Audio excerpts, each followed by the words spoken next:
Morning Lahore, सुबह खैर जनाब। जागो लाहौर में आप सबको खुश आमदीद कहते हैं। मैं हूं आपकी होस्ट मुनीबा आसिफ। मैं बिल्कुल ठीक ठाक हूँ, खैरियत से हूँ।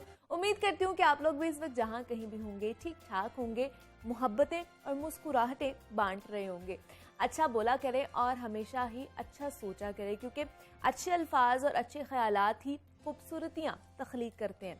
और जिस चेहरे के साथ हम पैदा होते हैं ना, वो हमारा इंतखाब नहीं होता, मगर जिस चेहरे के साथ हम मरते हैं उसे तराशने के जिम्मेदार हम खुद ही होते हैं।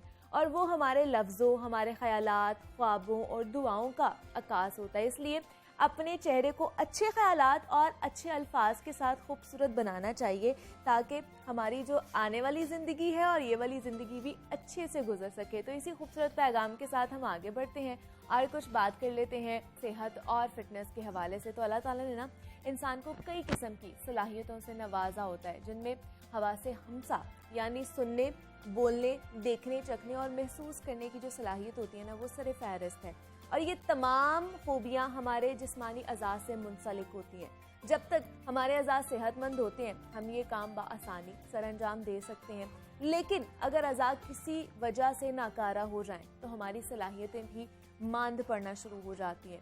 कान इंसानी जिस्म का बहुत ही हसास हिस्सा होते हैं, जिनकी बदौलत हम सुनने के काबिल भी होते हैं। लेकिन आजकल के तेज़ दौर में सन्नती शोर शराबा, गाड़ियों का शोर, खासतौर पर प्रेशन हॉर्न का जो इस्तेमाल है, जनरेटर और दीगर वजूहात की वजह से नॉइस पोल्यूशन में इजाफा होता जा रहा है, जिसकी वजह से कुव्वत समात के मसाइल में इजाफा हो रहा है। और इसकी एक वजह कज़न मैरिजेस भी है, जिसकी वजह से बच्चे बहरे पैदा हो रहे हैं। और आलमी इदारा सेहत के मुताबिक इस वक्त दुनिया भर में हर 5 में से 1 शख्स को समात के मसाइल का सामना है। और अगर हालात यही रहे, इनमें अगर बेहतरी ना आई, तो 2050 तक हर 4 में से 1 शख्स जो है वो सुनने के मसाइल से दो चार होगा। तो कुव्वत समात से मुतल्लिक आगाही के लिए आज पाकिस्तान समेत दुनिया भर में कुव्वत समात का आलमी दिन मनाया जा रहा है। समात के बढ़ते मसाइल की वजूहात क्या और उनसे हम कैसे बच सकते हैं, इस पर आज हम बात करेंगे। हमारे साथ इस वक्त मौजूद हैं प्रोफेसर डॉक्टर अनवारुल हक है, माहिर अमराज़ नाक, कान और गला है। डॉक्टर साहब, मैं आपको खुश आमदीद कहती हूँ जागो लाहौर में। कैसे हैं आप? थैंक यू, अल्हम्दुलिल्लाह ठीक ठाक।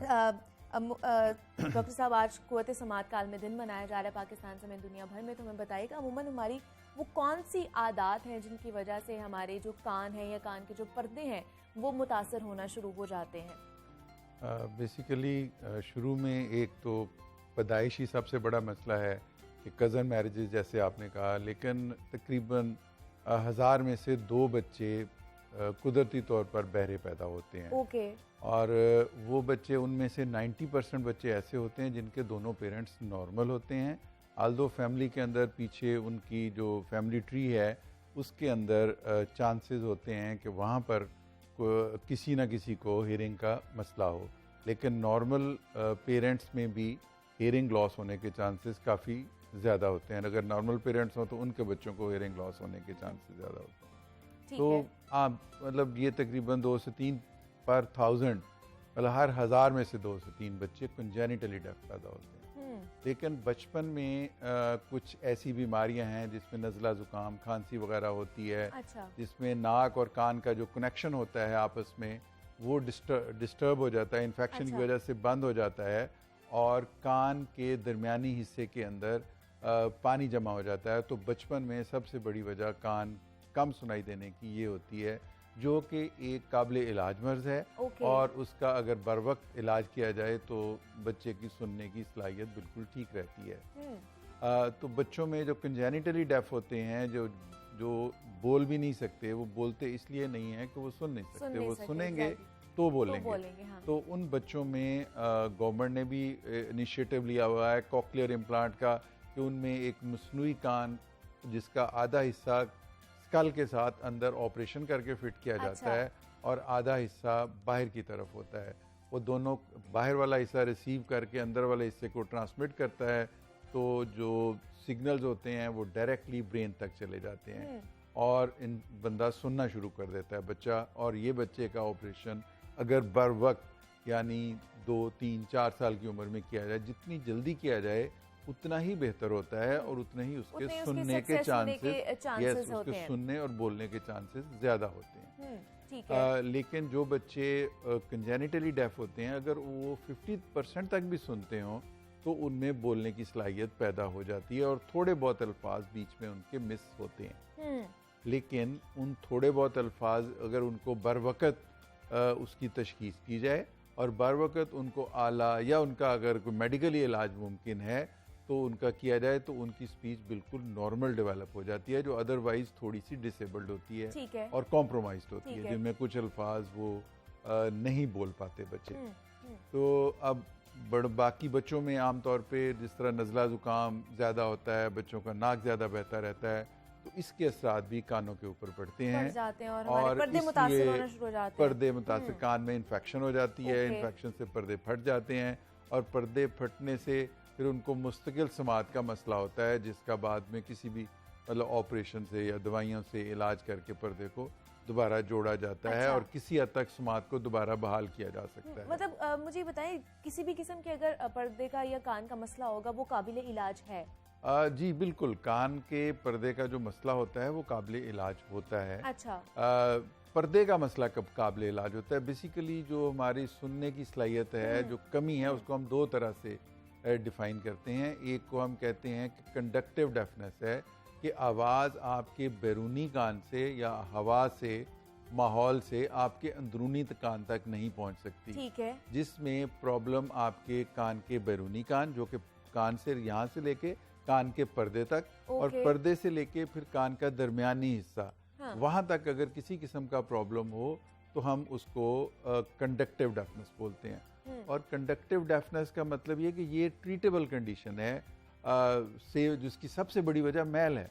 कान के अंदर मैल फंस जाती है और कई दफ़ा लोग महीनों के महीने और उनको समझ ही नहीं आती, किसी वो प्रॉपर डॉक्टर के पास नहीं जाते और कई दफ़ा डॉक्टर के पास जाते हैं तो कान में डालने की दवाई दे देते हैं, लेकिन ये नहीं बताते कि इस मैल को साफ भी करना है। दवाई से निकलेगी नहीं, दवाई से सिर्फ ये सॉफ्ट होगी। तो फिर क्या तरीका है, क्या कार क्या है? क्योंकि डॉक्टर्स मना भी करते हैं कि हम लोग अगर कान साफ करना होता है, हम लोग कभी रुई का इस्तेमाल करते हैं, कभी कोई पिन का इस्तेमाल कर लेते हैं, चाबियां भी लोग जो है ना वो कानों में मार रहे होते हैं, तो ये नुकसानदेह साबित हो सकती है। तो क्या तरीका कार होना चाहिए कान की सफाई का? मोर देन 80% जो लोग होते हैं, अल्लाह मियाँ का अपना निज़ाम है, कान के सिर्फ बैरूनी 1/3 हिस्सा जो हमारा कान का सुराख शुरू होता है, वहाँ से सिर्फ जो पहला तीसरा हिस्सा है, उस थोड़ा सा हिस्सा जहाँ तक बाल भी होते हैं और उसके आगे बाल भी नहीं होते, उसी इलाके में मैल अंदर पैदा होती है।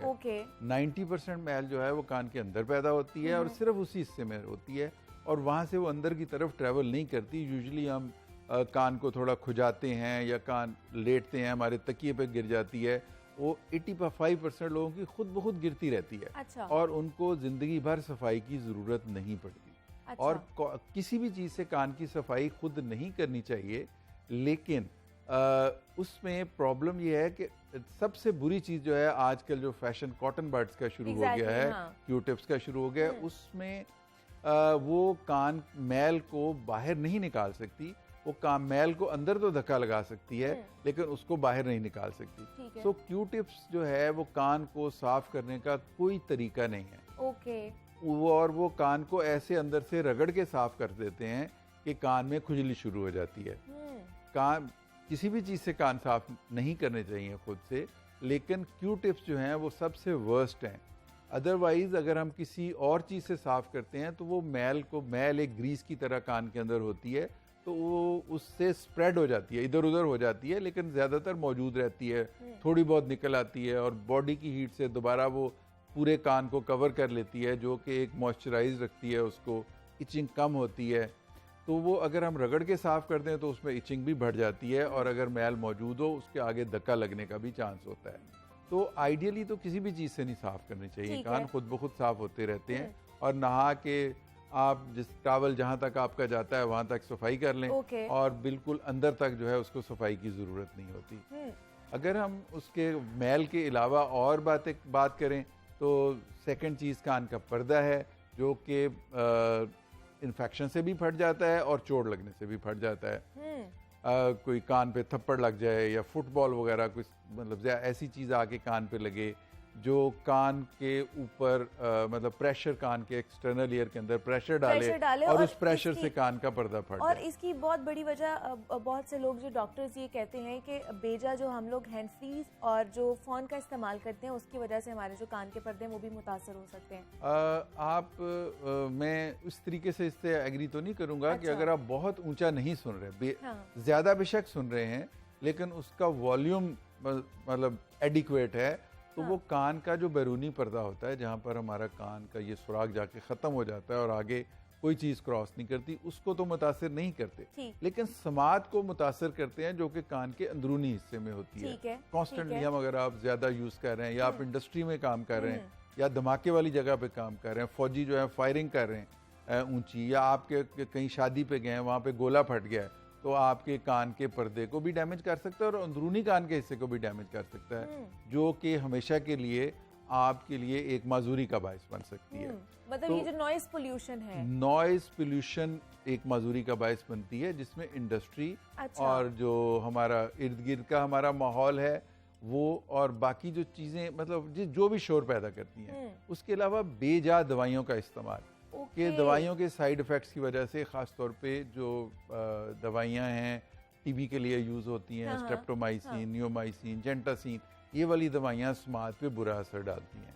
तो इसलिए दवाइयों का इस्तेमाल, बेजा इस्तेमाल करना भी जायज़ नहीं होता। डेफिनेटली जहाँ ज़रूरत है वहाँ तो दवाई का इस्तेमाल करना ज़रूर चाहिए, ये नहीं कि नहीं करना चाहिए, लेकिन अननेसेसरी दवाइयों का इस्तेमाल जो है वो भी नहीं करना चाहिए और शोर से भी बचना चाहिए। बाकी खुराक कोई ऐसी नहीं है, मुतवाज़न जो ग़िज़ा है वो हमें लेनी चाहिए, जिसमें दालें भी शामिल हैं, सब्जियां भी हैं, नट्स भी हैं, फ्रूट्स भी हैं। नॉर्मल जो एक खाना घर में पकता है, घर का खाना खाना चाहिए और वो हर चीज़ के लिए, बॉडी के हर पार्ट के लिए उतना इम्पोर्टेंट है जितना कानों के लिए है। लेकिन हमें डॉक्टर साहब ये बता दें फिर अलामात क्या होंगी कि हमें पता चल जाए या अलार्मिंग सिचुएशन हो जाए कि हमारे जो कान का पर्दा है वो किसी भी चीज़ के वजह से मुतासर होना शुरू हो गया है, सिम्टम्स होने चाहिए कोई? देखिए, बच्चों सबसे इम्पोर्टेंट तो बच्चे हैं जो कि खुद से अंदाज़ा ही नहीं लगा सकते कि तो माओं को बहुत मोहतात होना होता है। अच्छा। हमारे साथ ऐसे ऐसे बच्चे भी आते हैं जो कि 5 साल के हो गए और वालिदैन को उस वक़्त पता चला, या 3 साल या 4 साल के हो गए, माँ ने या घर वालों ने कभी ये नोट नहीं किया कि बच्चा सुन नहीं रहा। दरवाज़ा बजता है तो बच्चा उठता नहीं है, ताली बजाते हैं तो बच्चा देखता नहीं है, आवाज़ देते हैं तो आंखों को झपकता नहीं है।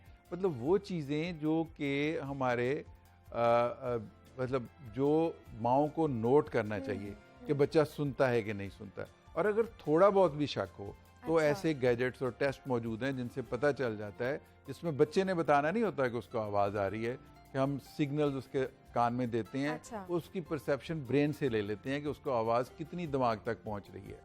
तो कुछ और वजह भी, आर्टिस्टिक बच्चे होते हैं, आल्दो उनकी नॉर्मल हेयरिंग होती है लेकिन वो बोलना देर से शुरू करते हैं, और कई वालिदैन सिर्फ उनको उस वक्त पता चलता है जब बच्चे बोलना नहीं शुरू करते। अच्छा। बोलना नहीं शुरू करते या डिलेड स्पीच शुरू करते हैं तो उनको पता चलता है कि ये प्रॉबेबली सुन नहीं रहा बच्चा। हालांकि वो चीज़ उनको बहुत पहले करनी चाहिए थी, और आइडियली बच्चा पैदा होने के बाद एक आध दफ़ा ENT स्पेशलिस्ट को दिखा देना चाहिए ताकि वो अंदाज़ा लगा सके, या आप खुद से भी मतलब ताली बजाएं, ज़ोर से आवाज़ निकालें, और बच्चा अगर उससे आंखें नहीं झपकता तेज़ आवाज़ से, जिसमें प्रेशर नहीं उसकी तरफ जाना चाहिए, मतलब अगर आप फर्ज करें ऊंचा आवाज़ निकालें बाह, तो आप आगे मुंह के हाथ रखें ताकि प्रेशर को ना वो फील करे, सिर्फ आवाज़ को वो फील करे। और उससे अगर बच्चा आंखें बिल्कुल न्यूबॉर्न बच्चा भी आंख अगर नहीं झपकता तो इसका मतलब यह है कि उसको सुनाई नहीं दे रहा है या कम दे रहा है। हाँ। तो ऐसे बच्चों का फिर बच्चों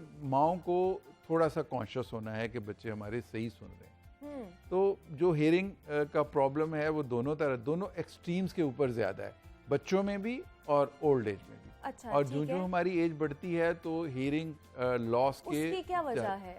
जो एज है वो सबसे बड़ा फैक्टर तो वो है कि से अगर हम 25 ईयर्स से नीचे देखें तो हमारे पास टोटल 6-7% लोग जो होते हैं जो डिसेबल्ड होते हैं सुनाई के लिए, और जूं 45 तक तकरीबन 15%, और 55 तक 20%, और जब हम 75 को पहुंचते हैं तो 25% से ज़्यादा लोगों को किसी ना किसी हेयरिंग एड की ज़रूरत होती है, वो अच्छा। लगाएं या ना लगाएं। ठीक है। और मोरओवर हमें ये आइडेंटिफाई करना है कि प्रॉबेबली सुनना हमारे लिए उतना मरीज के लिए उतना इम्पॉर्टेंट नहीं है जितना कि उसके घर वालों के लिए या उसके कोलीग्स के लिए या सोसाइटी के लिए इम्पॉर्टेंट है।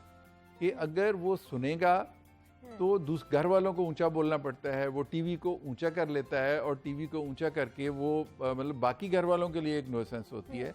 तो यूजुअली हमारे यहाँ हेयरिंग एड को टैबू के तौर पे समझा जाता है और उसको लोग पहनना पसंद नहीं करते हेयरिंग एड को। तो जो लोग हेयरिंग एड को नहीं पहना तो बेसिकली वो खुद तो डिसेबल होते ही हैं, लेकिन उनकी वजह से उनके घर वाले सफ़र कर रहे होते हैं कि वो उनको भी टीवी ऊंचा सुनना पड़ता है, उनको ऊंचा बोलना पड़ता है, उनको करीब जाके बोलना पड़ता है।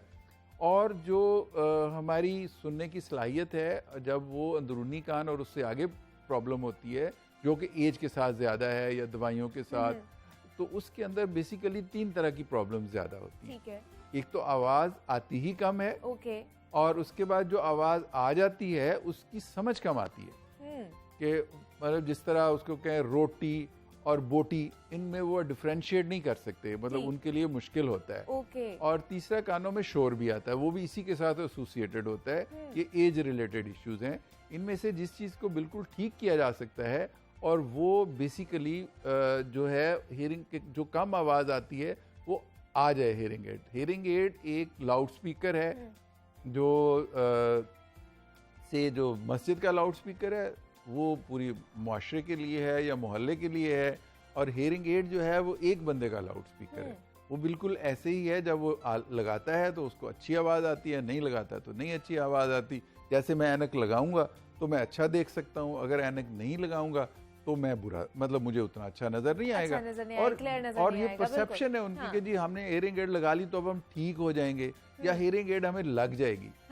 एक चीज है, उसने ठीक होना ही नहीं है। आज मैंने ऐनक लगाई है, मेरी नजर ठीक ही नहीं होनी, तो मैंने जब तक मैं हूं तो मैंने ऐनक लगानी है। इस तरह वो हेयरिंग एड लगानी है, वो उसके लिए हेल्पफुल है और वो उसके लिए भी और मुआशरे के लिए भी हेल्पफुल है। और ख़ास तौर पे जो लोग ड्राइविंग करते हैं उनकी hearing has to be accurate, कि ताकि कोई मतलब आवाज़ आए, कोई हॉर्न की आवाज़ है या किसी भी चीज़ की आवाज़ है, वो दूसरों के लिए खतरनाक ना हो, ड्राइविंग करते हुए दूसरे लोगों के लिए खतरनाक ना हो। ठीक है जी। प्रोफेसर डॉक्टर अनवारुल हक हमारे साथ मौजूद थे। डॉक्टर साहब बहुत शुक्रिया आपके वक्त का, आप यहाँ पर आए हैं और कुव्वत समात का आज आलमी दिन मनाया जा रहा है। कुछ इन्फॉर्मेशन थी जो आप तक हमने पहुँचाई है कि आपने किस तरह अपने कानों का ख्याल रखना है, उनके पर्दों का ख्याल रखना है, किन किन चीज़ों से आपने इज्तनाब करना है। ख़ासतौर पर जो कॉटन बर्ड्स हम अपने कान में मारते हैं उनसे आपने इज्तनाब करना है। वो बहुत बड़ी वजह है कि हमारे जो समात हैं, जो हमारे कान के पर्दे हैं, वो मुतासर हो सकते हैं। तो मुझे एक छोटी सी ब्रेक लेनी है, मिलते हैं इस ब्रेक के बाद।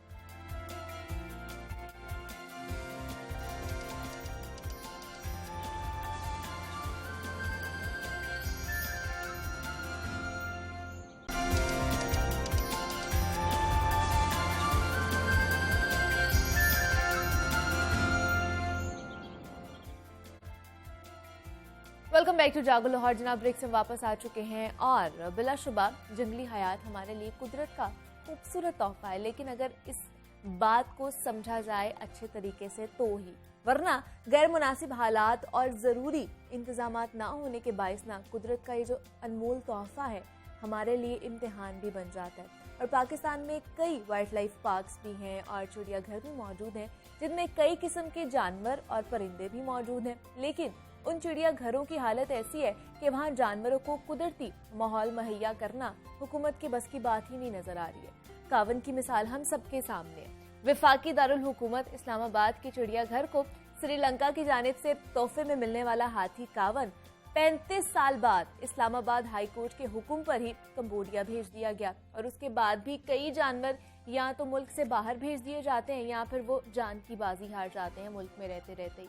और लाहौर के सफारी जू की अगर बात की जाए तो वहाँ पर भी रखे हुए शेरों को पालना इस वक्त मुश्किल होता जा रहा है, जिसकी वजह से उन्हें फिरोख्त करने का फैसला भी सामने आया है। और इंसानों की बढ़ती हुई आबादी और इंफ्रास्ट्रक्चर की वजह से जो जंगलात की कटाई के सबब हजारों परिंदों और जानवरों का जो कुदरती मस्कन है वो तबाह होकर रह गया है, और कई जानवर और परिंदों की जो नस्लें हैं वो नापैद हो चुकी हैं। और इस मसले के पेश नज़र हर साल 3 मार्च को अक़वाम मुत्तहिदा के ज़रिए तमाम वर्ल्ड वाइल्ड लाइफ डे मनाया जाता है। तो इस दिन को मनाने का जो मकसद है वो दुनिया भर में जंगली हयात की नस्लो अफजाइश, उसके माहौलियात पर असरात और जंगली हयात के तहफ़्फ़ुज़ के मुतालिक शऊर उजागर करना है। तो पाकिस्तान जंगली हयात के तहफ़्फ़ुज़ के लिए क्या क्या इक़दामात कर रहा है और जंगली हयात का तहफ़्फ़ुज़ कैसे मुमकिन बनाया जा सकता है, इस पर आज हम बात करेंगे। हमारे साथ इस वक्त मौजूद हैं डॉक्टर उस्मा खान हैं, वो मेंबर हैं पंजाब टास्क फोर्स WWF की और वाइल्ड लाइफ बायोलॉजिस्ट भी हैं। डॉक्टर उस्मा, मैं आपको खुश आमदीद कहती हूँ जागो लाहौर में। कैसी हैं आप? थैंक यू वेरी मच, बहुत शुक्रिया। ठीक ठाक है। डॉक्टर उस्मा, जैसे आज वर्ल्ड वाइल्ड लाइफ डे मनाया जा रहा है, तो मुझे बताइए आपके नज़दीक पाकिस्तान में अगर देखा जाए तो ये जो वाइल्ड लाइफ है, वाइल्ड एनिमल्स हैं, उनके तहफ़्फ़ुज़ के लिए कितनी अवेयरनेस है, या फिर अगर आम लोगों को या हुकूमत को इनकी तहफ़्फ़ुज़ के हवाले से अहमियत जो है उनका पता है लोगों को कि इनको किस तरह तहफ़्फ़ुज़ देना है हमने? आई थिंक जो हुकूमत की तरफ से बहुत, मैंने रिसेंटली भी काफ़ी इक़दामात देखे हैं। अच्छा। और उसमें जो सबसे इम्पॉर्टेंट चीज़ है वो ये है कि वो प्रोटेक्टेड एरियाज़ का जो एक नेटवर्क है उसको हुकूमत काफ़ी इम्प्रूव करना चाह रही है। बहुत सारे रिसेंटली प्रोटेक्टेड एरियाज़ जो हैं वो शामिल हुए हैं हमारी लिस्ट में। जैसे कल ही एक अनाउंसमेंट हुई है जिसमें क्रॉस बॉर्डर मतलब ट्रांस बाउंड्री प्रोटेक्टेड एरिया को बनाया गया है ताकि स्नो लेपर्ड की कंजर्वेशन हो सके। सो चाइना के साथ मिल के एक कॉरिडोर ताकि एक स्नो लेपर्ड की प्रोटेक्शन हो सके। सो आई थिंक उस लिहाज से रिसेंटली काफ़ी अच्छे ऐसे डिसीजंस हुए हैं, इक़दामात हुए हैं। लेकिन मुझे लगता है जहाँ तक जनरल पब्लिक का सवाल है, और जनरल पब्लिक से मेरा मतलब वो लोग नहीं है जो इंस्टाग्राम पे हैं, फेसबुक पे बैठे हुए हैं और जो तस्वीरें खींच के they are posting and campaign कर रहे हैं, जैसे जूस के लिए कावन की कैंपेन। मैं उन लोगों की बात नहीं कर रही, मैं उन लोगों की कर रही हूँ जो कि ग्रास रूट लेवल कम्युनिटीज़ हैं जिनका एक स्टेक है। उन्होंने फॉरेस्ट को इस्तेमाल करना है और उन्होंने वो लेपर्ड से कॉन्फ्लिक्ट में भी आएंगे जब वो जंगल में जाएंगे। तो वो सीरियस इश्यूज हैं जहाँ पे हमें ज़्यादा एक्ट करने की ज़रूरत है। काम हो रहा है लेकिन उस काम को बेहतर करने की ज़रूरत है। आए दिन हम सुनते हैं कि जी एक लेपर्ड को गोली मार दी, और उसके पीछे जो वजह बनाई गई वो ये कि उस लेपर्ड ने लाइफ स्टॉक को अटैक किया था। लेकिन हमने बहुत केसेस में ये भी देखा है कि वो कवर अप होता है कि जी उसको लेपर्ड को मार दिया कि जी वो उसने लाइफ स्टॉक को अटैक किया था, लेकिन उसकी स्किन गायब हो जाती है। तो इलीगल ट्रेड एक नेटवर्क भी है जो कि आपने अक़वाम मुत्तहिदा की मिसाल दी है कि उन्होंने वाइल्ड लाइफ डे को डिक्लेयर किया है। तो वो इसलिए भी शुरू में जब किया गया था 2013 में, उसकी बुनियादी वजह इलीगल वाइल्ड लाइफ ट्रेड थी। ठीक है। तो पाकिस्तान से बहुत सारे ऐसे एनिमल्स हैं जिनकी इलीगल वाइल्ड लाइफ ट्रेड होती है, और कुछ विद इन द कंट्री होती है और कुछ जैसे कछुए हैं, जैसे पेंगुलिन है, उसकी जो है स्केल्स की पाकिस्तान से बाहर भी तजारत होती है, जो कि बहुत मतलब एक सीरियस इशू है। अब हम कहते हैं एयरपोर्ट पे बैठ के जी कि हमने ये रेड की, ये हमने पकड़ ली कंसाइनमेंट, लेकिन कंसाइनमेंट पकड़ने का मतलब है कि जानवर मर चुके हैं। ठीक है। सो वो हमने ठीक है एक लॉ इन्फोर्समेंट की पकड़ लिया, लेकिन वही ग्राउंड लेवल पे जानवर फिर भी उस ट्रेड का शिकार हो रहे हैं। बिल्कुल ऐसे तो यूजुअली जो मुझे बहुत नज़र आता है वो ये कि जो वाइल्ड लाइफ डिपार्टमेंट्स होते हैं उनकी कैपेसिटी इश्यूज बहुत है। उनके पास इतने जिसको कहते हैं रिसोर्स नहीं होते कि वो जो इलीगल ट्रेडर है उसको बाईपास कर जाए, मतलब उससे भी आगे निकल जाएं और उसको पकड़ सकें। तो बहुत इस किस्म के इश्यूज हैं, लेकिन ये कि आई थिंक इम्प्रूवमेंट ग्रेजुअली आ रही है। अच्छा, लेकिन मुझे बताइए, जैसे हम बात करें कि फैसिलिटीज जो है वो नहीं दी जाती हैं, वो चाहे कोई आम सा जानवर भी हो या फिर वाइल्ड लाइफ एनिमल हो, आपको लगता है कि इसमें भी हम लोग लैग कर रहे हैं? आप जूस की बात करिए ना। हाँ, जूस आई डू थिंक कि हमारे जूस में जब हम जाते हैं कुछ इनक्लोजर अच्छे होते हैं और जो वाकई अच्छे होते हैं। अगर आप उसका एरिया वाइज उसको देखें तो वो जो इंटरनेशनल स्टैंडर्ड्स हम कहते हैं कि जी वाजा है, world association of zoos and aquaria, उसके जो मुताबिक वो कह लें गाइडलाइंस हैं कि ऐसा साइज़ का इंक्लोजर हो, वो उसको मीट भी कर जाती हैं। लेकिन हमें ये समझना है कि जानवर और हमें फीलिंग्स वाइज कोई ज़्यादा फ़र्क नहीं है, हम देखने में बहुत मुख्तलिफ है, लेकिन जो हम फील करते हैं वो जानवर भी वैसे फील करते हैं। अब जूस में जानवर बोर भी होते हैं और वो बोर होके वो अक्सर जिसको कहते हैं ना सेल्फ इन्फ्लिक्टिंग उनके एबनॉर्मल बिहेवियर्स होते हैं। वो बंदर अपने बाल खींचने लग जाएगा। अगर वो टाइगर है वो वो भी बोर्डम में बहुत सी इस किस्म की चीज़ें करते हैं कि वो इतना अपने आप को लिक करते हैं कि वो वहाँ से बाल उतार देते हैं। So these are abnormal behaviours जिसमें से कुछ हम पाकिस्तान के जूस में भी मैंने देखे। बहुत ज़्यादा पेसिंग हो रही है, वो इतनी पेसिंग हो रही है कि वो एक फिगर ऑफ 8 जिसको कहते हैं ना वो जानवर बना रहा होता है। तो ये टिपिकल निशानी है कि जानवर is not happy in the enclosure, it's either board या फिर उसके ऊपर स्ट्रेस है या उसको लोग तंग कर रहे हैं या कुछ भी है। तो वो इम्प्रूवमेंट की बहुत ज़रूरत है और जब भी मुझे मौका मिलता है मैं ये कहती हूँ कि पाकिस्तान को एक जूस के स्टैंडर्ड की ज़रूरत है जो कि अनफॉर्चुनेटली अभी तक नहीं बन सके। हालांकि इतनी कैंपेनिंग होती है जूस के और जूस का फ़ायदा भी बहुत है। हम कैंपेन करके आई थिंक मिसगाइडेड होते हैं जब हम कहते हैं कि जूस को बंद कर देना चाहिए। बंद करना is not a solution, improve करना is a more challenging task जिसको हमें उसके लिए कैंपेन करनी चाहिए कि हम अपने जूस को इम्प्रूव करें। आपने पहली दफा टाइगर जब देखा होगा कहाँ देखा होगा? जू में देखा होगा। Exactly, उसका आपको बहुत इम्पैक्ट रहता है और आप आप बहुत सीख सकते हैं और आगे पाकिस्तान के जानवरों को बचाने में आप एक हेल्प कर सकते हैं। लेकिन मुझे डॉक्टर उस्मा ये बताएं कि मतलब जो वाइल्ड एनिमल्स हैं उनको जू में रखना ठीक चीज़ है? उनके लिए अलग से हमें खुली जगह जो उनको चाहिए है अपनी नशोनुमा के लिए, अपनी सेहत के लिए, कि उनको जंगल प्रोवाइड किया जाए जहाँ पे बड़ी स्पेस हो?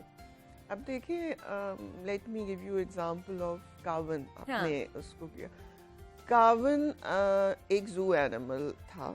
Exactly. वो जू में ही ग्रो हुआ और अगर वो अब कहीं है तो वो सिर्फ थोड़े से बड़े इनक्लोजर में है। ठीक है। लेकिन अभी भी वो कोई एक ग्रुप ऑफ एलिफेंट्स के साथ नहीं है जो कि अक्सर लोग समझते हैं कि जी वो अगर कैम्बोडिया चला गया है तो वो अब बहुत सारे एलिफेंट्स के साथ है और happy living happily ever after.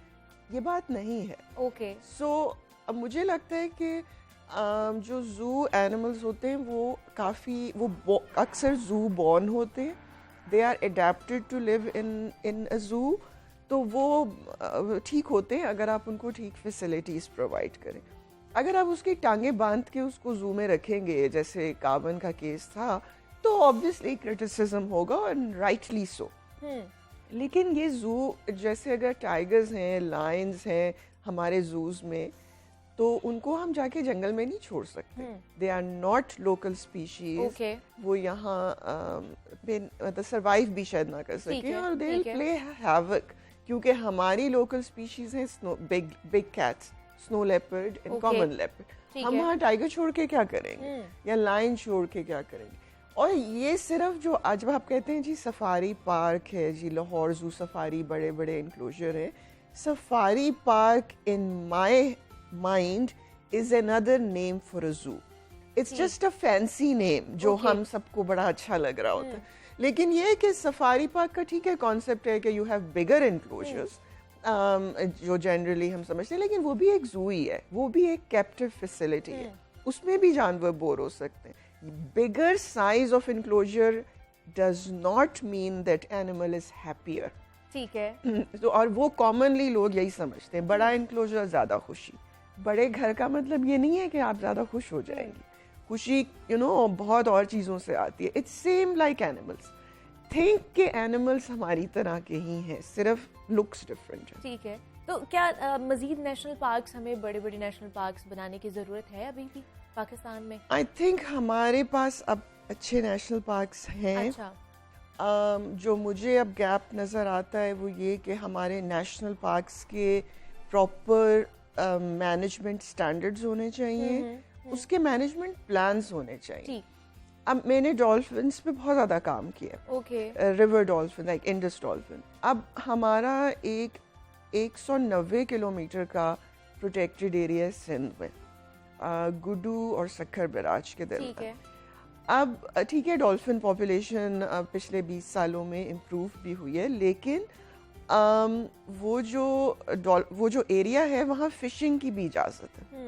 Fishing nets में डॉल्फिन मरती हैं, हमें बस पता नहीं चलता और वो उसको फिर छुपा देते हैं या क्योंकि लोगों को पता है कि इलीगल है डॉल्फिन को मारना।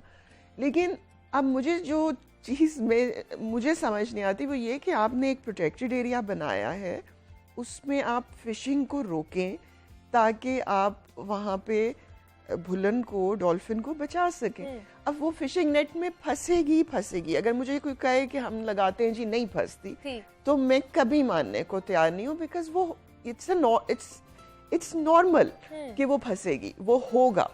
तो वो कैसे कह सकते हैं कि नहीं होगा? अब इसलिए अब ये एक एग्जाम्पल है, सॉरी सिंध को, लेकिन ये हर जगह पे यही है। ऐसे ही ये हमारे जी प्रोटेक्टेड एरिया है, अब उसमें प्रोटेक्टेड एरिया के कुछ स्टैंडर्ड्स है ना कि आप उनको मीट करें, कंट्रोल करें इस किस्म की।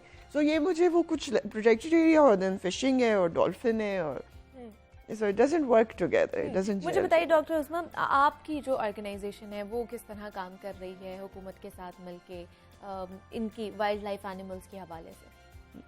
हम काम ही हुकूमत के साथ करते हैं, ठीक है, कम्युनिटीज़ के साथ करते हैं। मतलब ये हमारी कोर वैल्यू है कि हम कम्युनिटीज़ और हुकूमत के साथ मिल के काम करेंगे, और आप उसके बगैर कर भी नहीं सकते। बेशक वो कम्युनिटी है, बेशक वो हुकूमत है। हमारे पास ये ठीक है, अभी तक हम नेगेटिव बहुत सी बातें की हैं हमने कि ज़ूज़ नहीं अच्छे, ये प्रोटेक्टेड एरिया प्लान्स भी नहीं अच्छे, लेकिन हमारे जो प्रोजेक्ट्स हैं मतलब मिलके हमने किए हैं उसमें हमने सक्सेस भी बहुत देखी है। अभी जैसे मैंने क्विकली मेंशन किया था बट मैं थोड़ी डिटेल में करती हूँ। डॉल्फिन की पॉपुलेशन, इंडस डॉल्फिन की 2001 के सर्वे के मुताबिक 1200 थी, ठीक है, और 2018 में मतलब 5 साल के बाद उसका सर्वे होता रहा, बट जो लास्ट पॉपुलेशन स्टैट है वो 2018 की है, तब तकरीबन 2000 जानवर थे, ठीक है। अब आप देखें कि 1200 से अब 2000 एनिमल्स इज अ लीप और ह्यूज सक्सेस। और शायद पाकिस्तान में लोगों को ये इतना पता ही नहीं है ना, हम बात करते हैं इतनी मतलब मीडिया या कुछ, लेकिन दुनिया भर में इट्स अ सेलिब्रेशन, क्योंकि ये एक वाहिद रिवर डॉल्फिन की नस्ल है जिसकी पॉपुलेशन इंक्रीज हुई है। सो आई थिंक हमारे लिए तो ये ह्यूज सक्सेस है। इसी तरह आप देखें मारखोर, अक्सर लोग कहते हैं हमारा नेशनल एनिमल, अक्सर लोग कहते हैं कि जी ये इंडेंजर्ड है, लेकिन अब वो इंडेंजर्ड कैटेगरी में नहीं है, ठीक है, क्योंकि उसकी पॉपुलेशन ने बहुत रिकवरी शो किए हुए the years. So there are very good success story. अभी कुछ हैं जैसे वल्चर्स क्रिटिकली इंडेंजर्ड कैटेगरी में जाके अब वो भी रिकवर कर रहे हैं, कैप्टिव ब्रीडिंग सक्सेस है बहुत ज़्यादा। तो we have numerous good initiatives that have shown you the results। लेकिन फिर भी मेरे ख्याल से जो गैर कानूनी शिकार हो रहा है उसको हमें कम करने की और उस पे जो है अच्छे तरीके से उसको निकील डालने की ज़रूरत है अभी इस फैक्टर में। हमारे साथ डॉक्टर उस्मा खान मौजूद थी। डॉक्टर उस्मा, बहुत शुक्रिया आपके वक्त का, आप यहाँ पर आई हैं। और वर्ल्ड वाइल्ड लाइफ डे आज मनाया जा रहा था, उसके हवाले से हमने आज बात की है। यहाँ पे वक्त एक छोटी सी ब्रेक का, मिलते हैं इस ब्रेक के बाद।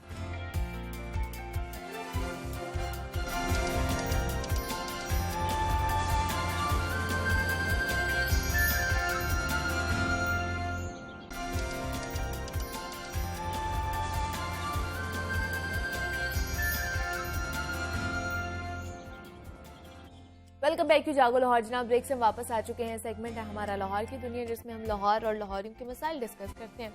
और आजकल मेरा ख्याल है सिर्फ लाहौरियों का ही मसला नहीं है, बल्कि पूरे पाकिस्तान का एक ही मसला है, वो है महंगाई का। हर चीज़ की कीमत में इजाफा ही होता जा रहा है। पेट्रोल की कीमत में कुछ कमी की गई है, लेकिन ओगरा की तरफ से LPG की कीमत में उससे कई गुना ज़्यादा इजाफा कर दिया गया है।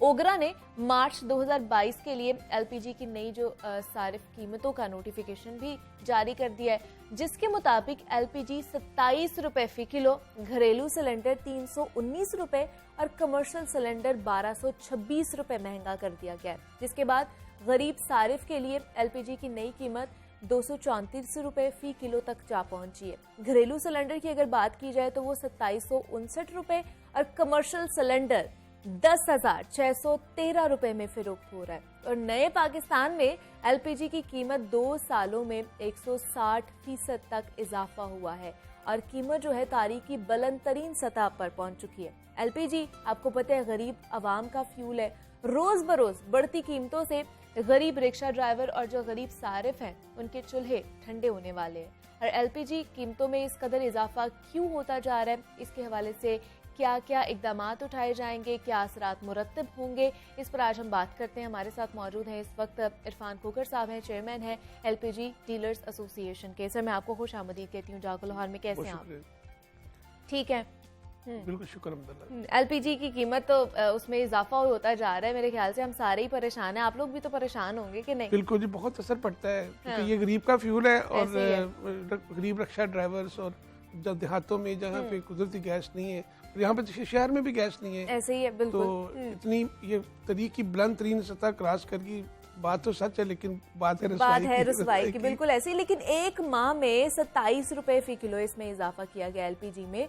मुझे बताइए क्या वजह है इसकी? घरेलू सिलेंडर भी महंगा हो गया है, कमर्शियल सिलेंडर भी, क्या वजह सामने आई है, क्या लगता है आपको?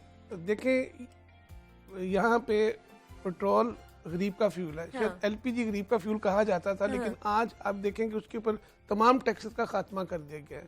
मैंने फौरी प्राइम मिनिस्टर साहब से रब्ता किया, नोटिस रिक्वेस्ट की कि मेहरबानी करके इस पे तमाम टैक्सेस का खात्मा करें। आप दरख्त लगाने पे अरबों रुपए खर्च कर रहे हैं। मैं थोड़ा सा पीछे जो 2 साल कबल प्राइम मिनिस्टर साहब ने अपनी तकरीर में कहा कि 73% लोग एलपीजी इस्तेमाल करते हैं, ये गरीब का फ्यूल। उस वक्त एलपीजी के सिलेंडर जो फी किलो कीमत थी 90 रुपए किलो थी। ठीक है। और फौरी तौर पर उन्होंने कहा, असद उमर साहब को कहा कि एक कमेटी तश्कील दे, जहां ज़ेब साहब को उसका चेयरमैन बना दिया गया और वो कमेटी डाल दी गई। और जो आज तक नहीं निकली। वो मीटिंग खेलते खेलते हमें 2 साल गुजरे, कीमत थी 90 रुपए किलो, आज आप देख ले 234 90 से 234 पॉलिसी नहीं बन सकी, वो पॉलिसी नहीं आ सकी, वो कमेटी निकली नहीं। अच्छा, मेरी गुजारिश है प्राइम मिनिस्टर पाकिस्तान से, आप भी जानते हैं, आप एलपीजी के यूजर हैं, आप इस्तेमाल करते हैं, आप देखें कि आप जो एलपीजी इस्तेमाल कर रहे हैं बनी गाला में, और यहाँ पे गरीब आदमी जो पहाड़ों में इस्तेमाल कर रहा है, जो देहाती इलाकों में कर रहा है, पसमानदा इलाकों में कर रहा है, उसकी क्या हालत है? वो 2 किलो 3 किलो रोज बहुत मुश्किल चीज़ है। और ये पाकिस्तान की बाई प्रोडक्ट है कि इसकी कोई कीमत नहीं, इसकी कीमत सिर्फ 9 रुपए किलो। मेरी गुजारिश है कि आज से अगर पीछे चले जाएं थोड़ा, आप देखें कि इसकी कीमत सिर्फ सरकारी कीमत 37 रुपये पर केजी थी। आप इसको एसेस भी कर लें तो अगर पेट्रोल पे टैक्स खत्म किया जा सकता है, इस पे क्यों नहीं? तो मुझे बताइए कि ये जो इतना एक साथ इजाफा हुआ है, इसकी वजह क्या है? दूसरा कि जो एलपीजी है सिर्फ इंपोर्ट की जाती है पाकिस्तान में, इसका कोई प्रोडक्शन के हवाले से इंतजामात हैं या नहीं है? देखिए, पाकिस्तान में अपनी लोकल प्रोडक्शन है। अच्छा, मैं थोड़ी सी तारीख के तौर पर प्राइम मिनिस्टर साहब से अपील करना चाहता हूँ कि 2004 में ज़फ़रुल्लाह जमाली साहब ने, जिस तरह आपने पेट्रोल की कीमत फ्रीज की है जून तक, ज़फ़रुल्लाह जमाली साहब ने एलपीजी की कीमत 17 रुपए किलो फ्रीज की थी। उस वक्त 22.5 रुपए किलो कीमत, यानी 5.5 रुपए बढ़ी थी। उन्होंने 17 रुपए किलो 21 माह के लिए फ्रीज की थी। तो मेरी गुजारिश है, ये पाकिस्तान के इसकी बाई प्रोडक्ट है क्रूड ऑयल की, इसकी कोई कीमत नहीं है। इसकी मैक्सिमम इसकी लागत जो है वो 9 से 10 रुपए। खुदारा जिस तरह मिनिस्ट्री में प्रोड्यूसर्स के ऊपर चेक लगाया गया था, उसकी इन्वेस्टिगेशन जो आज तक रिपोर्ट नहीं आ सकी, इसकी कीमत 40 से 50 रुपए पर केजी प्रोड्यूसर प्राइस रखी जाए और इंपोर्ट और लोकल पे तमाम टैक्सेस का खात्मा, जिस तरह पेट्रोल पे टैक्स का खात्मा किया जाए। आप देखें, मैं दावे से कहता हूँ, हमारी पॉलिसी पे चले, हमारे साथ बेटे, हम इसकी कीमत आधी कर देंगे, हम इसकी कीमत आधी कर देंगे। आप अरबों रुपए दरख्तों पे लगा रहे हैं, आप दरख्त कटेंगे, इतनी महंगी गैस लोग इस्तेमाल नहीं करेंगे, देहातों में पहाड़ों में नहीं, दरख्त कटेंगे। मैं दावे से कहता हूँ हम इसकी कीमत आधी लेंगे, इसको भी फ्रीज किया जाए, इसकी कीमत मैक्सिमम 40 से 50 हज़ार रुपए टन, 40 से 50 रुपए किलो इसकी पैदावार कीमत रखी जाए। इंपोर्ट जो लोकल गैस उसको मिले, उस कंपनी को मिले जो इंपोर्ट 50% शामिल करे, इसकी कीमत हम आधी कर दें। मैं दावे से कहता हूँ एलपीजी की कीमत हम आधी कर देंगे। अगर पेट्रोल को फ्रीज किया जा सकता है, जून तक कीमत नहीं बढ़ेगी। एलपीजी गरीब का फ्यूल है, एलपीजी रिक्शा ड्राइवर इस्तेमाल करता है, ये पुअर कंज्यूमर है इसका। आप अंदाजा कर लें, वो क्या करेंगे? इतनी महंगी हो जाएगी तो कितना बोझ पड़ेगा उनके ऊपर। आप अंदाजा करें, कभी आप गुजरते हुए किसी शॉप पे जाके खड़े, वो कोई गरीब आदमी 2 किलो गैस लेने आता है, 3 किलो गैस लेने आता है, वो अपना गुजर बसर करता है, दिहाड़ी खत्म करके आता है, वो गैस लेके अपना चूल्हा जलाता है। हाँ। इतने लोग परेशान हैं। ये मैं फिर कहता हूं, नए पाकिस्तान में एक ही चीज सस्ती थी और वो भी महंगी वो भी महंगी होगी। लेकिन जैसे आपने कहा कि पेट्रोल पे टैक्स जो है खत्म कर दी गई, तो एलपीजी पे क्यों नहीं टैक्स खत्म किया है? एलपी में यही तो चार गरीब का फ्यूल है, प्राइम मिनिस्टर खुद इस्तेमाल करते, कहते क्या वजह है, क्या वजह क्या है टैक्स नहीं खत्म किया जा रहा? मैं समझता हूँ शायद हम वो लॉबी नहीं कर पा रहे, या हमारे पे तरस नहीं आ रहा, हमें समझ नहीं आ रही। देखिए, इन्होंने मेरे रिक्वेस्ट के ऊपर पहले इंपोर्ट पे जीएसटी आधा किया, हम बेहद मशकूर है। एलपीजी कीमत को हमने सस्टेन रखा। इन्होंने कहा एलपीजी ब्लैक नहीं होनी चाहिए। शुक्र अल्हम्दुलिल्लाह, इस साल आप देखें कोई ब्लैक मार्केटिंग की एक मुझे न्यूज दिखा दी। किस मैं पूरे पंजाब में गया हूँ, चीफ मिनिस्टर साहब के कहने पे आमिर जान साहब प्रिंसिपल सेक्रेटरी साहब ने ड्यूटी लगाई। मैं पूरे पंजाब में तमाम कमिश्नर के पास जा करके हमने एलपीजी की कीमतों को सरकारी नरखों पे दस्तियाब रखा और वाफर मकदार में दस्तियाब रही। अब अल्हम्दुलिल्लाह सीजन सर्दी खत्म हो रही, लेकिन मेरी गुजारिश है कि अगर पेट्रोल की कीमत को फ्रीज किया जा सकता है, एलपीजी कीमत को फ्रीज किया जाए। जमाली साहब ने किया था 2004 में, 21 माह तक 17 रुपए इसकी कीमत मैक्सिमम पैदावारी जो कीमत है उसकी कीमत 17 रुपए किलो रखी जाए, 50 रुपए किलो रखी जाए और तमाम प्रोड्यूसर। और एक और मजे की बात देखें, हम इंपोर्ट पे तो जोर लगा रहे सारा कुछ। अब पाकिस्तान का लोकल एलपीजी का सबसे बड़ा एशिया का प्लांट जामशुरो ज्वाइंट वेंचर बंद रखा हुआ है। एसएजीसी की हट दर्मी की वजह से वो बंद रखा, अरबों रुपए का नुकसान हो। वो 15,000 मेट्रिक टन महीने की प्रोडक्शन थी, वो 2 साल के करीब वो बंद पड़ा, अरबों का नुकसान हो रहा है। इसकी क्या वजह है? इसकी बस इसके बेनिफिशियल जो है एसएजीसी से। देखिए, मजे की बात देखें, मैं बड़ी हैरान को लोगों की बात, कुदरती गैस हम लेते हैं, उसमें से एलपीजी निकालते हैं, वो गैस वापस कर देते हैं। अच्छा। 5% श्लिंकेज होती है, 5% श्लिंकेज होती है। आप अंदाजा कर, जो जिस क्रूड ऑयल से पेट्रोल निकलता है, जिस क्रूड ऑयल से एलपीजी, बाकी कैरोसिन, जिस क्रूड ऑयल से पेट्रोल निकलता है वो सस्ता है, वो एलपीजी महंगी कर दी गई है। यानी यहाँ पे उल्टी गंगा बहती है। मुझे नहीं समझ आती प्राइम मिनिस्टर साहब को कौन मतलब एक साइड पे अवाम को तोहफा दिया जाता है कि प्राइस जो है पेट्रोल की कीमत थोड़ी सी कम कर दी गई है, दूसरी साइड पे एलपीजी बढ़ा दी। पेट्रोलियम प्रोडक्ट के ऊपर टैक्स का खात्मा कर। हाँ। क्या ये पेट्रोलियम प्रोडक्ट नहीं है? क्या मिनिस्ट्री पेट्रोलियम इसको डील नहीं करती? क्या ये वजारत पेट्रोलियम का हिस्सा नहीं है हम लोग? बात ये कि हम गरीब कंज्यूमर हैं, हमारी शायद मैं समझता हूँ कि हमारी आवाज उन वालों तक नहीं जा रही। असद उमर साहब को हम बेहद मशकूर, असद उमर साहब ने, मैंने सारी रिक्वेस्ट की, उन्होंने इंपोर्ट पे टैक्स खत्म किया। अच्छा। खुदारा मैं कहूँगा असद उमर साहब आपसे मेहरबानी करके आप इसको थोड़ा देखें। मैं दावे से कहता हूँ मेरे साथ प्राइम मिनिस्टर साहब टीम बिठा दें, मैं इसकी कीमत आधी करके दिखाऊंगा। आप लोगों की सेल कितनी जो है इफेक्ट हो रही है इसके बाद? क्या चीज? आपकी सेल जो है आप लोगों की वो कितनी इफेक्ट हो रही है? मैं आप अंदाजा करें, ये इतनी कीमत आज तक नहीं बढ़ी थी। आज लोग मुतबादल ज़राए पे जा रहे हैं, लकड़ी पे, जो भी चीजें देहात में इस्तेमाल होती हैं उस पे जा रहे हैं। तो उससे क्या होगा? दरख्त कटेंगे, दरख्त कटेंगे। आप अंदाजा करें गरीब आदमी कहाँ जाए। आप मुझे ये अंदाजा करें, ये एलपीजी इसी दौर में, इसी दौर हुकूमत में 90 रुपए किलो थी और आज 234 रुपए किलो है। मैं कौन सा देखिए, लोकल वो गैस जो यहाँ से क्रूड ऑयल से बन रही है, जिसकी कोई कीमत नहीं है, जिसकी कोई वो जिस वक्त वो 37 रुपए किलो प्रोड्यूसर प्राइस थी, उस वक्त भी कहते थे मैं वारा नहीं खाती, आज भी उनको वारा नहीं खाती। उनका पेट नहीं भरना। प्राइम मिनिस्टर साहब, आप एलपीजी के यूजर हैं, आप इस्तेमाल करते, आप देखें देहातों में जाके, अगर पेट्रोलियम प्रोडक्ट पे सेल टैक्स खत्म हो सकता है, बाकी टैक्सेस का खात्मा, मैंने आपको फौरी तौर पे यकम तारीख को लेटर लिखा, मेहरबानी कर, ये पूर मैन फ्यूल है। तो उसके हवाले से कोई आपसे कोई बातचीत नहीं की गई? आपने जो बेहिसी कालम में नोटिफिकेशन सिर्फ पेट्रोलियम प्रोडक्ट, सिर्फ पेट्रोल डीजल का कर दिया गया। अच्छा। एलपीजी का नहीं किया गया। मेरी गुजारिश है कि फौरी तौर पे इसमें तमाम टैक्सेस का खात्मा किया जाए और इस एलपीजी की कीमत को भी प्रोड्यूसर प्राइस कम, ज्यादा से ज्यादा 50,000 रुपए टन रख के इसको फ्रीज किया जाए। अच्छा। और मैं दावे से कहता हूँ कीमत इतनी नीचे आ रही है आप हैरान रह जाएंगे। ये आप पाकिस्तान के सिर्फ चंद लोगों को, आप 10 से 15 लोगों को खुश कर रहे हैं, आप करोड़ों लोगों को की बददुआएं ले रहे हैं। खुदारा ये चंद प्रोड्यूसर जो हैं, इनका पेट नहीं भरना। आप गरीब कंज्यूमर की तरफ आए और उसकी बदहाली देखें। क्या है देहातों में, पहाड़ों में एलपीजी यूजर है जहां पे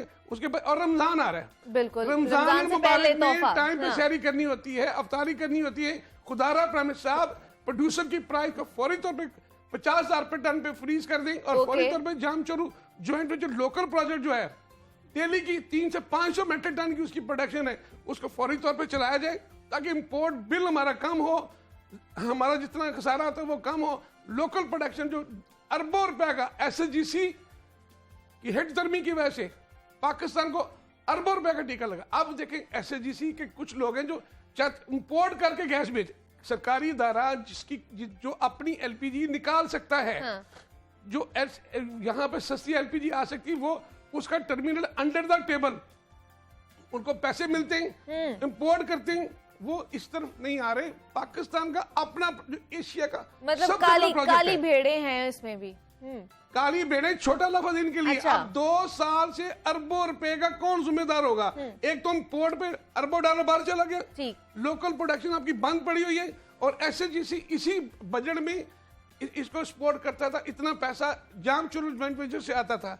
मुझे नहीं समझ आ रही, उसको बंद रखने की वजह नहीं समझ आ रही। आए मेरे से डिबेट कर लें, मेरे से आए, मैं चैलेंज करता हूँ, आपने इस मुल्क को इतना नुकसान दिया है। SSGC के बोर्ड के लोग, SSGC के MD हजरात को फौरी तौर पर नैब को बनाना चाहिए, इनको पूछना चाहिए इसका कौन जिम्मेदार है। ये अरबों रुपया किस लिए जाया किएगा? और इसकी कीमत को मैं फिर कहता हूँ, JGVL चला के देख लें, आप देखें फौरी तौर पे कीमतें नीचे आएंगी। कीमतें कम होंगी और जो बोझ है वो आवाम पे थोड़ा सा कम हो जाएगा। मुझे बताइए प्रॉफिट मार्जिन के हवाले से मैं आपसे पूछना चाहूंगी, जो फी सिलेंडर LPG डीलर्स है कितना प्रॉफिट मार्जिन रखते हैं, और अगर कीमतें बढ़ जाती हैं तो आप लोग अपना मार्जिन भी बढ़ा लेते हैं क्या? देखिए बात यह है कि इस वक्त मार्केट में जो ओगरा की कीमत आई, हाँ जी। उससे कम कीमत में मार्केट में LPG दस्तयाब है। ठीक है। मैं एक देखें, बात तो सच है, इस बात है रसवाई इन अदारों की। सरकारी अदारों ने जो कीमत ओगरा ने जारी की, जो कीमत ओगरा ने जारी, उससे 15 रुपए किलो उन्होंने कीमत कम कर दी है। अच्छा। यानी अंदाजा कर लें कि उनके पास इतना मार्जिन है, और आज 15 शायद और कर दें। यानी उन्होंने मेरे, आप अंदाजा करें, कीमत बढ़ने के बावजूद उनकी इतना प्रॉफिट मार्जिन उनके पास है, और 15-15 हजार रुपए डिस्काउंट दे के कीमत को कम कर रहे हैं। अगर प्राइम मिनिस्टर वो कीमत कम करे तो उनके पास मार्जिन है। मेरी गुजारिश है, यही बाई प्रोडक्ट है क्रूड ऑयल की, ये यहाँ पे 7 रुपए किलो, 10 रुपए किलो, 25 रुपए किलो कीमत आम बिकती रही, और 90 रुपए किलो तो आपकी हुकूमत में बिकती रही। आज मुझे शाहिद खान अब्बासी याद आ रहे हैं, यकीन करें मैं उनको सलाम पेश करता हूँ। उन्होंने मुझे बड़ी खूबसूरत, जब LPG की कीमत 1000 कुछ थी, तो उन्होंने मुझे कहा कि यार मैं मरी में रहता हूँ, तो लोग मुझे बहुत आनंद, तो वजीर पेट्रोलियम है तो LPG सस्ती करो। उस वक्त 1000 कुछ रुपए, 62 रुपए कीमत थी। अच्छा। उन्होंने मुझे कहा कि यार मैं चाहता हूँ 800 रुपए का सिलेंडर मिल लोगों को। मैंने कहा सर ये कैसे? कहने मैं करके दिखाऊंगा। शायद अल्लाह ने मौका नहीं दिया। मैं समझता हूँ, आज मुझे याद आ रहा है, अगर वो होते तो इसकी कीमत शायद 800 रुपए का सिलेंडर होता, जो आज 2700-2800 रुपए का है। बिल्कुल। 2000 रुपए सिलेंडर सस्ता होता। मैं शाहिद खान अब्बासी साहब की उसको बड़ी कोशिश थी, बड़ी काबिश थी, हमने कीमत को बड़ा सस्टेन रखा। लेकिन इस वक्त इस गवर्नमेंट को, मैं फिर इसी गवर्नमेंट के असद उमर साहब को मैं यकीन करें सलूट पेश करूंगा, और नदीम बाबर साहब को। इन दोनों ने काम के, जो अच्छा काम करें हम उनको सराहेंगे। लेकिन इस वक्त जो LPG की प्राइस चली गई, वो आम गरीब सार्फिन की पहुंच से दूर हो गई है। दूर है, वो नहीं अफोर्ड कर सकता। बिल्कुल ऐसे ही है। दरख्त कट रहे हैं, अरबों रुपए आपके जाया हो रहे हैं। आपका सबस पाकिस्तान का ये ख्वाब कभी प्राइम मिनिस्टर पूरा नहीं होगा जब तक LPG सस्ती नहीं होगी। आप LPG सस्ती करके देख लें, सर सब पाकिस्तान का ख्वाब हम पूरा करेंगे। खैबर से कराची तक LPG इतनी सस्ती हम को देंगे। आप एक दफा हमारे साथ बैठे, आपकी टीम बैठे, अगर हम कीमत कम ना कर सके, मैं अपने ओहदे से रिजाइन कर दूं। लेकिन बहुत से लोग सर ये भी शिकायत करते हैं कि अभी हुकूमत का जो प्राइस मैकेनिज्म है वो ठीक नहीं है, कि हुकूमती नोटिफिकेशन अभी आता नहीं है, लेकिन जो दुकानदार है, बेचने वाले जो है LPG, वो खुद से ही कीमतें बढ़ा देते हैं। देखिए बिल्कुल हर जगह गलत लोग भी होते हैं। हाँ। मैं दावे से कहता हूँ, इस साल आप, हमने चेक लगाया, CM साहब की पूरी टीम मेरे साथ, 9 के 9 कमिश्नर पंजाब में, मैं उन कमिश्नर के पूरा पंजाब का विजिट किया है। मैं दावे से कहता हूँ, आमिर जान साहब प्रिंसिपल सेक्रेटरी टू CM है, उन्होंने ड्यूटी लगाई। मैं पूरे पंजाब में एक जगह ऐसी बता दे जहां पे ब्लैक मार्केटिंग हुई है, मैं उसका जिम्मेदार हूँ। वो जेल की हवा खाएगा। किसी एक शहर में अगर सरकारी कीमत से 1 रुपया भी कीमत ऊपर वसूल गई, मैं जिम्मेदार हूँ। ठीक है जी। इरफान खोखर साहब हमारे साथ मौजूद है, चेयरमैन है LPG डीलर्स एसोसिएशन के। सर बहुत शुक्रिया आपके वक्त का, आपने अपना मौक़िफ़ पेश किया। और जिस तरह हम बात कर रहे थे जनाब, LPG की जो कीमतें हैं वो बहुत ज़्यादा बढ़ गई हैं और आवाम पर मज़ीद बोझ डाला जा रहा है। तो यहाँ पर मुझे एक छोटी सी ब्रेक लेनी है, मिलते हैं इस ब्रेक के।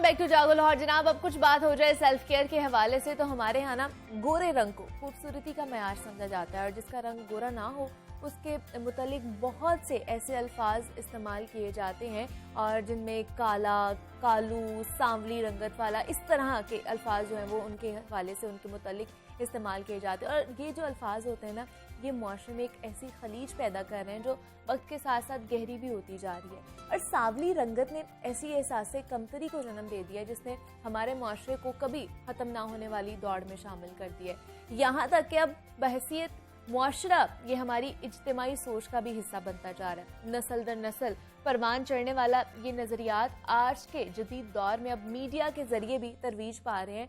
ये गोरा रंग आज कल आपको पता है कॉस्मेटिक इंडस्ट्री की भी बहुत बड़ी मार्केट बनता जा रहा है। ये कंपनियां अपनी महंगी महंगी एडवर्टीजमेंट के जरिए अपनी जो प्रोडक्ट्स होती हैं वो सेल आउट करती हैं और उस तासुर को भी आम करिए कि गोरा रंग कामयाबी की जमानत होता है। वाइटनिंग क्रीम्स और दीगर जो है स्किन पर लगाने वाली जो चीज़ें होती हैं, प्रोडक्ट्स होती हैं, वो जो है उनकी एडवर्टीजमेंट की जाती है जिनके बहुत ज़्यादा साइड इफ़ेक्ट्स भी होते हैं। तो अब तो गोरा होने के लिए वाइटनिंग इंजेक्शंस का रुझान भी बहुत ज़्यादा बढ़ता जा रहा है। तो इनके क्या क्या असरात हमारे स्किन पर हो सकते हैं, इनका इस्तेमाल कितना फ़ायदेमंद है, यहाँ पर नुकसानदेह है, इस पर आज हम बात करेंगे। हमारे साथ इस वक्त मौजूद है डॉक्टर मोमिना ज़हीर हैं जो स्किन स्पेशलिस्ट हैं। डॉक्टर मोमिना, आपको खुश आमदीद कहती हूँ जागो लाहौर में। कैसी हैं आप? अस्सलाम वालेकुम। बिल्कुल ठीक ठाक, आप ठीक हैं? वालेकुम अस्सलाम, मैं बिल्कुल ठीक ठाक हूँ। डॉक्टर मोमिना, जैसे भी बात करी थी, गोरा रंग जो है ना उसको हमने एक कह लें कि बना दिया हुआ है कि आपका गोरा रंग होगा तो आप हमारे मुआशरे में जो है अच्छे तरीके से जिंदगी गुजार सकते हैं। ऐसा क्यों है? सबसे पहले तो इस पे बात करते हैं, उसके बाद फिर इसके जो साइड इफेक्ट्स हैं या बाकी जो चीजें हैं उस पर बात करेंगे। क्यों ये रुझान बढ़ता जा रहा है? ये देखिए, ये तो गोरी रंगत का जो कॉम्प्लेक्स है ना, मुझे लगता है कि हमारा वो पोस्ट कॉलोनियल एरा जो था कि जी गोरे जब हमारे पे हुक्मरान थे तो तब से गोरा रंग यूज टू बी कंसिडर्ड कि जी बहुत ही अच्छा कंसिडर होता है। कंपनीज ने टैगलाइंस बनाई हैं, अब गोरा होगा Pakistan, and every single cream is going to make you white और आपका रिश्ता अच्छा हो जाएगा। मतलब this is what people are promoting, which is very wrong. मेरे नज़दीक ये सबसे गलत अप्रोच है कि आप शुरू से लोगों को परेशान करें कि जो बचपन से ही आप बताएं कि जी इसका रंग काला है, गोरा है, कंपैरिजंस। और वही बात, हम एशियंस हैं, हमारी जो एशियन है हमारी स्किन टाइप ही 4 और 5 में आती है। हमारी गंदमी रंगत है बाय मतलब जो है हमारे जेनेटिकली जो है हम गंदमी रंगत वाले लोग हैं। तो इसको अगर आप कहें कि जी जो गोरे रंग वाले हैं वो बहुत अच्छे हैं, और यस ये बहुत प्रमोट किया जाता है और ये बहुत गलत कॉन्सेप्ट है। अब तो खैर एक बहुत फेमस ब्रांड ने भी अपना नाम चेंज कर लिया है बिकॉज बहुत बैकलैश हुआ इनको इसी वजह से। तो फेयर को अब उन्होंने वो जो है ना वही रिप्लेस कर दिया हुआ है विद न्यू वर्ड्स। तो वही चीज़ कि fair is better, fair is good, ये तो बहुत ज़्यादा एज ए नेशन हमें बहुत ज़्यादा बताया जाता है। और ये बार बार हर वाइटनिंग क्रीम यही करके बेचती है कि जी आपका रंग गोरा होगा तो आपको नौकरी भी अच्छी मिलेगी, शादी भी अच्छी गोरा हो जाएगा, ये हो जाएगा। तो इसका तो ये जो है ना बहुत गलत अप्रोच है, इंतहाई गलत अप्रोच है। और शुरू से आपको बच्चियों को छोड़े, अब तो बच्चों को भी मतलब अगर आप ये बताएं कि जी मेरे अपने दोनों माशाल्लाह जो बच्चे हैं उनका बहुत गंदमी रंग है, तो आई नेवर टेल देम वही बात कि उनको आई मेक श्योर कि मैंने बताऊं कि आपका स्किन कलर है, ये आपका अपना कलर है and this is a good colour, this is what we should be telling our children, rather than कि हम उन्हें बताएं कि जी आप उन्हें बताएं कि आप अच्छे इंसान बने, आप अच्छी पढ़ाई करें, उसी जगह आप बताएं कि जी आप गोरे होंगे तो आपको अच्छा नौकरी भी मिलेगी और आपकी जी शादी भी अच्छी होगी और गोरी लड़की की शादी होती है। ये बहुत गलत। तो आपके पास डॉक्टर मोमिना कोई ऐसे केसेस आते हैं कि मतलब कि इसको दिनों में इसको गोरा कर दें, या गोरा लड़का हो या लड़की हो कि इसकी शादी आने वाली है और बस दिनों में इसका रंग गोरा हो जाए? मेरे पास रोजाना के हिसाब से आते हैं, daily I am turning away people, रोजाना के हिसाब से आते हैं कि हमें इंजेक्शंस लगा दें, हमें ड्रिप्स लगा दें, बिकॉज प्रमोट हो रही हैं जी। भाई आप इंडियन एक्ट्रेसेस को देखें, even Pakistani actors and actresses को देखें जिनको हम बचपन से देखते आए थे जो बहुत डार्क थे, तो वो उनके कलर्स और कम्प्लेक्शंस चेंज हो गए हैं। So whitening injections basically it's glutathione है उसके अंदर। ये दवा इस्तेमाल हुई थी कैंसर के पेशेंट्स की जब कीमोथेरेपी कर रहे थे, तो उनको एज एन एडजंक्ट दी जाती थी, उसके साथ दी जाती थी कि उनका लिवर प्रोटेक्टेड रहे क्योंकि एक बहुत स्ट्रॉन्ग एंटीऑक्सीडेंट है। तो ये आपके टॉक्सिन्स को डिटॉक्सिफाई करता है। उनको जब देना शुरू हुआ तो वो लोग उन्होंने देखा कि उसके एक इफेक्ट के तौर पे लोग गोरे होना शुरू हो गए। तो व्हाट दे डिड वाज कि उन्होंने कहा कि जी अब तो ये साउथ ईस्ट एशिया, ये सिर्फ हमारे पास नहीं है, वहाँ पे हिस्पैनिक्स अमेरिका में, लैटिन अमेरिकन स्पाज में ड्रिप्स लग रही हैं, फिलीपींस में लग रही हैं, कोरिया में लग रही हैं, एवरीवेयर। ये ट्रेंड सिर्फ पाकिस्तान में नहीं है, it is all over the world. Sri Lanka में इतना ट्रेंड है इसका कि स्पाज और सैलॉन्स में आपको विटामिन ड्रिप्स कह के, आपको एंटीऑक्सीडेंट ड्रिप्स कह के वो लोग धड़ाधड़ लगाए जा रहे हैं, but this is not a very good idea. Because whitening injections FDA approved नहीं है। Okay. जो फूड एंड ड्रग अथॉरिटी है इसकी, बल्कि 2019 में इसका पूरा एक वो लेटर भी आया था कि whitening injections are not FDA approved, they are not approved by the food and drug authority कि आप इसको दें कंप्लेक्शन गोरा करने के लिए। एंटीऑक्सीडेंट के लिए कीमोथेरेपी के साथ तो आप दे सकते हैं, लेकिन आप इस तरीके से वाइटनिंग के लिए, रंग गोरा करने के लिए नहीं लगा सकते।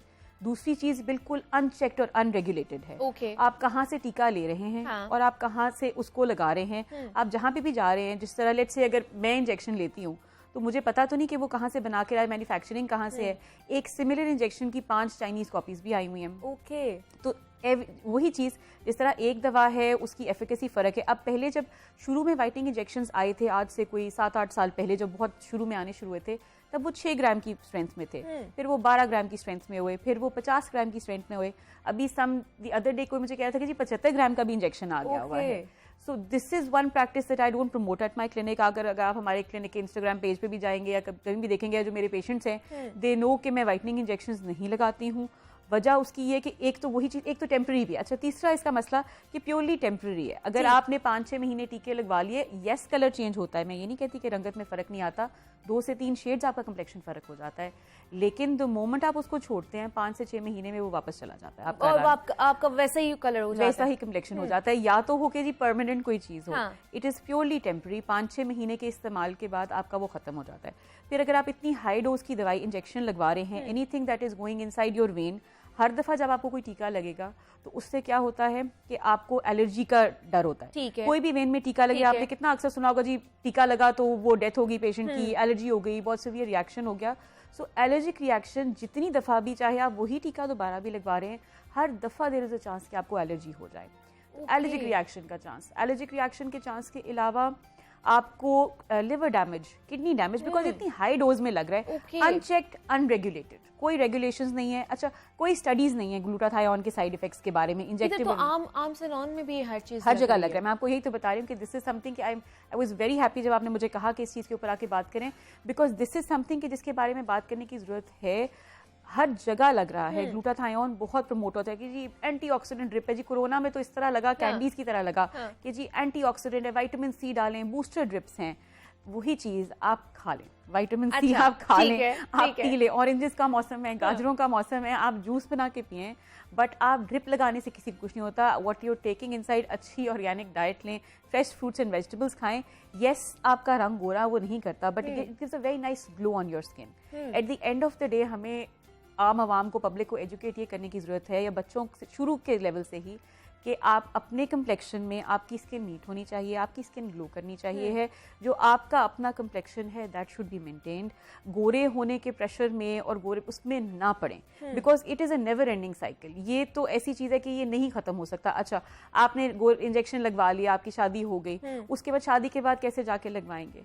ठीक है, आई हैड गर्ल्स जिनको अनकंट्रोल्ड साइकिल डिस्टर्बेंसेस भी होगी, हर एक को नहीं हुई, लेकिन मेरे पास आते हैं कि जी हमने 20-20 इंजेक्शन लगवाए। अच्छा, और ऊपर से कॉस्ट, एक टीके से फर्क नहीं पड़ता, कम से कम 14 से 16 इंजेक्शन के बाद आपको फर्क विजिबल नजर आता है। आप लोग हफ्ते में एक दफा भी लगवा रहे हैं। तो शुरू में लगाया करते थे ज्यादा गोरे रंगत के लिए, शुरू में महीने में एक दफा लगा करता था, डोज कम लगा करता था। अब डोज भी उससे 5-6 गुना ज्यादा बढ़ा दी गई है, और हफ्ते में एक दफा भी लग रहा है, 10 दिन में एक दफा भी लग रहा है, कुछ लोग 2 दफा लगवा रहे हैं हफ्ते में।